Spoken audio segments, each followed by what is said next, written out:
What's up everyone, in the backyard again, and this video is going to be, if you can't tell, all about Spartan Race. Just got back over the weekend from doing the sprint in Big Bear, and it was, well, it's the first Spartan Race that I've done since the pandemic, so it was awesome to kind of get back into it. I was a little bit nervous because it's one of those things like not having done it for like 2 years, kind of just felt like out of my element a little bit, but it was awesome getting back on the course. I think because I was doing so much running and focusing a lot on cardio, whether it was like preparing for the LA Marathon or even the OC Half Marathon, I was pretty confident with my cardio. And one thing is that I ran with my best buddy James, and we've actually done the Big Bear Beast, which is, if you don't know a lot about Spartan races, they are obstacle course races, so there's going to be some running, but also dispersed throughout the course, there's going to be like obstacles, whether it's climbing a rope, carrying an atlas stone around, throwing a spear, which is super awesome, and just a lot of different obstacles that are in that realm. So doing the sprint, it's a 5K, and there's about 20 obstacles, and then the next level is a 10K race, and then after that they have a Beast, which is a half marathon, and then they have an Ultra, which I believe you do 2 laps of the Beast. So that's kind of how Spartan races are kind of broken up.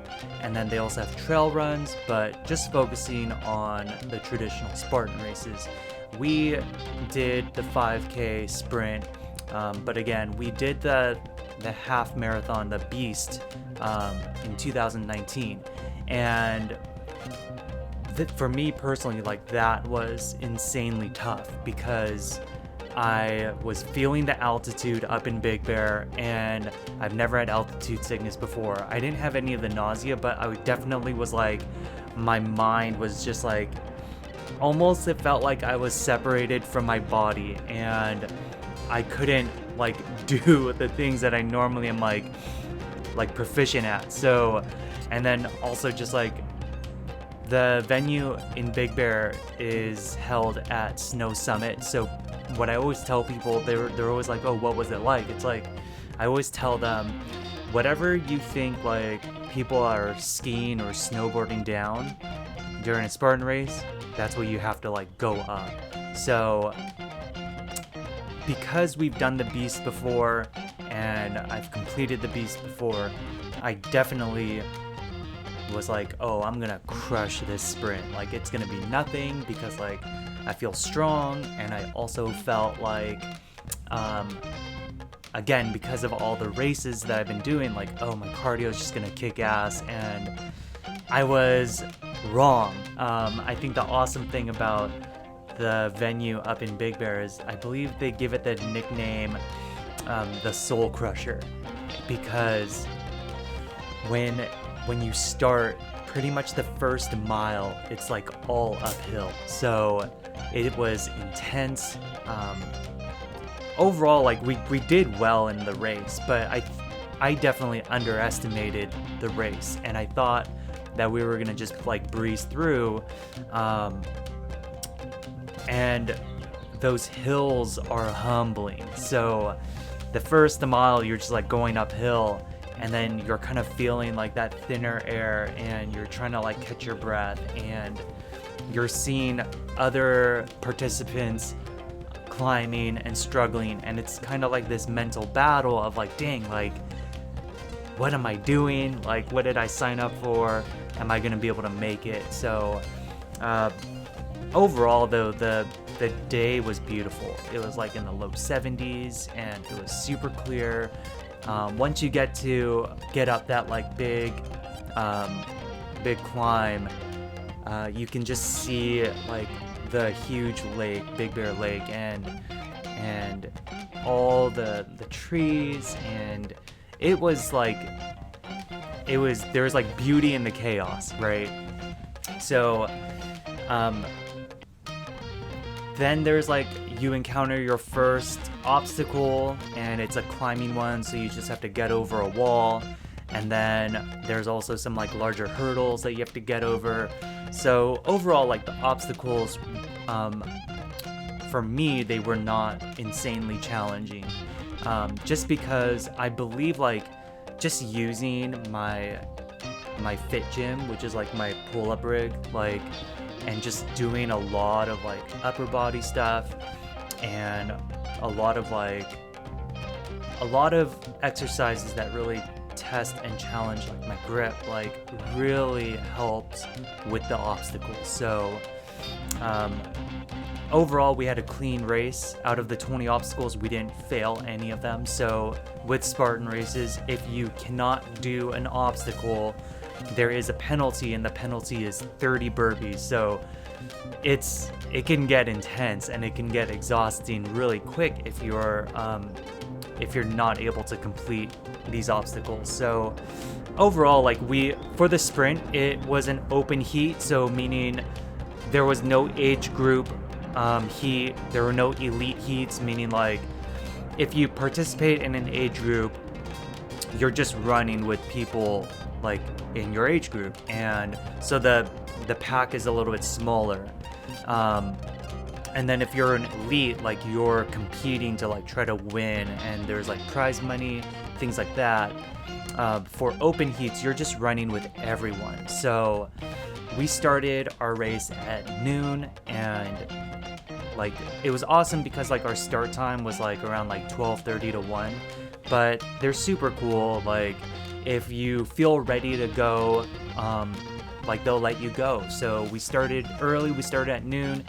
And I think overall, like, it was nice because I've participated in a lot of Spartan races where there's a bottleneck at a lot of obstacles. And for the most part, like, there was like no line for any of the obstacles, which was awesome. Like, we were able to like encounter each obstacle like when we wanted to, and we didn't have to wait, and there wasn't any sort of like bumping up against people. Like I've done certain obstacles in previous races where you're climbing these monkey bars and like someone is like right next to you, and I've actually been bumped. I've been bumped off, and that kind of sucked. I'm like, damn, like now I have to do those burpees. So it was great. The team, the staff, they did a really great job just like doing a lot of crowd control. And I think for me personally, the hardest obstacle is the rope climb, because I've never done any CrossFit classes before. I've done one CrossFit class, but like I wouldn't say like I'm a CrossFitter. So having that skill set and that technique like is not in my DNA. So that's typically the hardest obstacle for me, but I was able to nail it. And that was the one that like I was constantly thinking about, right? Because typically they have it near the end, so you're kind of tired and you're kind of taxed already. And it's like, all right, now climb this rope. And there's some like really awesome climbers who can just like go up like super quick and super fast, and it's just like, damn, like you guys are awesome, and you like these people are just like technically sound. Whereas for me, it's like it's probably like 90% strength and like 10% technique. So I was super stoked when I completed the rope climb. But the thing is, like, I know how to get up, but coming down, like, I am not very good at coming down. So all the excitement, all that adrenaline caused me to just like slide down the rope. And I don't know if you can see this, but I got a pretty good scar right there, and then also right here. So I was like my hands were like a little bit bloody, and there were still a few obstacles after that, so I was like a little bit worried, but at the same time, like after hitting that rope climb, I had this like huge rush of confidence, like, all right, like we can do this. Another really tough obstacle, like that happens pretty early on, like after you go up like this huge like mountain face, then you have to do a sandbag carry. And in previous Spartan races, the sandbag was a little bit longer, like a hot dog. So for me, it was like previously it was easier because I could like wrap it around my neck and have my shoulders support the ends of the sandbag. And then they make you climb up this hill and then come back down. And I would say it's probably, maybe like 200 yards, which doesn't seem like a lot, but at the same time, if you're going uphill and then coming back down around, it is pretty intense. That's where you see a lot of people starting to drop their sandbags. So the way that they do it now, it's more of an oval. So me with my little stubby arms, like I have a harder time trying to get a good like grip on it. So I was trying to like keep it on my shoulder. I really didn't want to hold it on my back like against my neck because I didn't want to be like crouched over, and also didn't want to like potentially lose my grip and drop the sandbag, because once it falls, it doesn't count as a failure of the obstacle, but it is challenging like when you're just like tired to like try to pick it back up and then reposition it. So I had it up against my right shoulder, and then I would drop it down to like my chest and hold it with two hands, and I was kind of like interchanging in that way. So that was probably the most physically difficult obstacle, but everything else, it was just so fun to like really get back into doing these races. Like these races are actually the reason why I got into running, because my very first Spartan race like was also a sprint, and I was like, man, I am slow and this is hard, and I just felt like the cardio aspect of it was like one of my weak points. I have a lot of weak points, but I would say that was one of the main ones. So because I really enjoyed doing the Spartan race, I wanted to like really get better at the running, because like that's one thing that I don't want to have to worry about. You know, I want to make sure that my cardio is good so that I can like just have a good time, have fun, and like not really think about like the cardio aspect of it. So probably the biggest challenge also during this race specifically was there are some downhills, and because we were in the open heat, and the way that it was structured was the participants of the super, which is the 10K, they get released earlier in the day.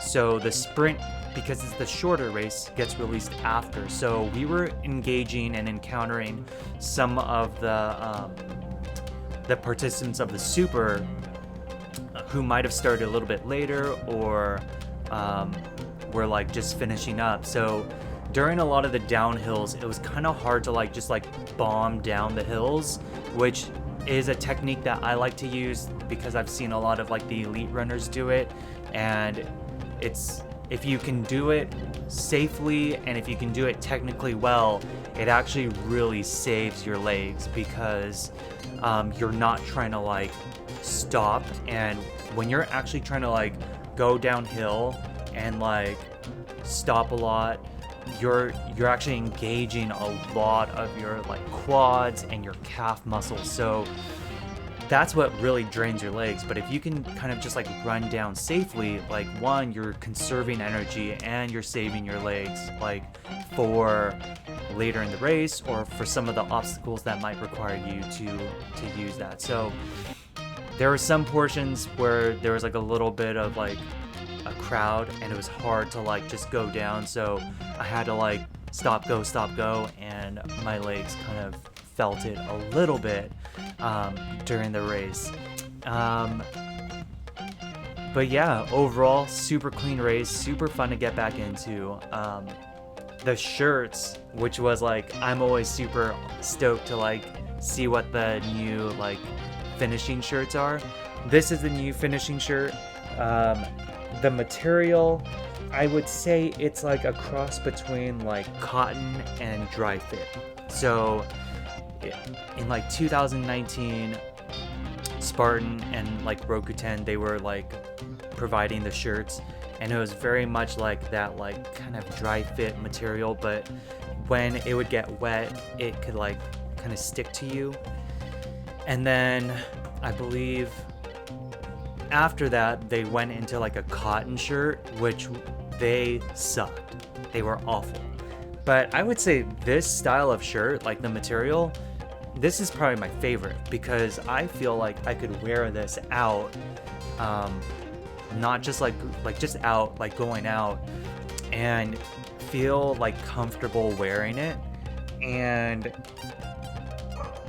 I like the design also, you know, I think it's like super clean and yeah, like, and it's super comfortable. So overall, like, I really enjoy these shirts. Awesome work, Spartan. And the snacks, I like talking about the snacks after the end of races.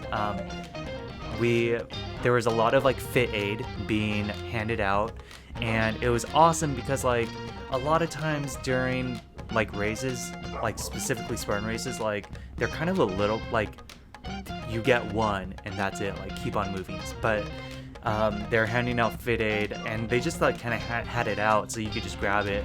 But the volunteers there, like I was asking like, oh, could I take an extra? And they're like, yeah, for sure. It's like, oh, awesome. So I took like 2 of them, and then they also had like a fit aid tent, so I grabbed another one.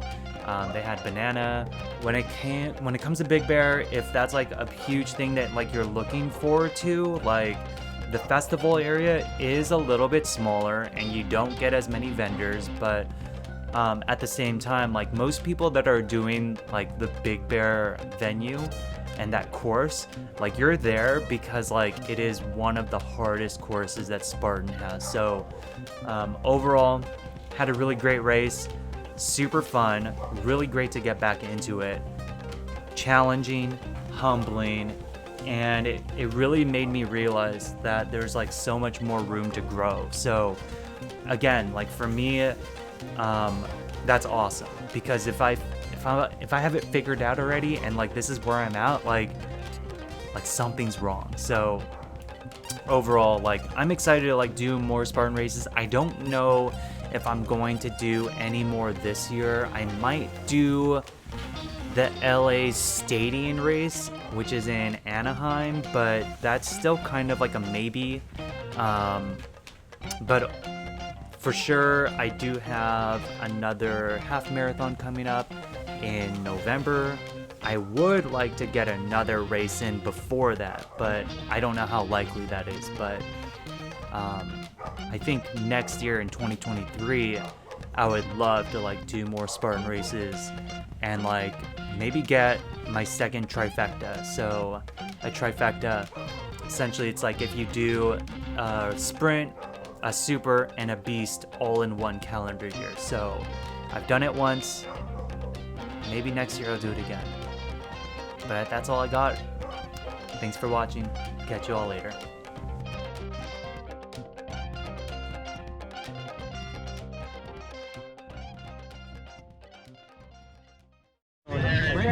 So good. We did it. We did it.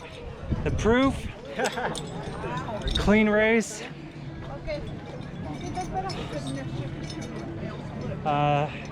Big Bear is not easy no matter what. Whether it's the beast from 2 years ago or even just the sprint. Yeah. But we got Vegeta, so good job, Vegeta.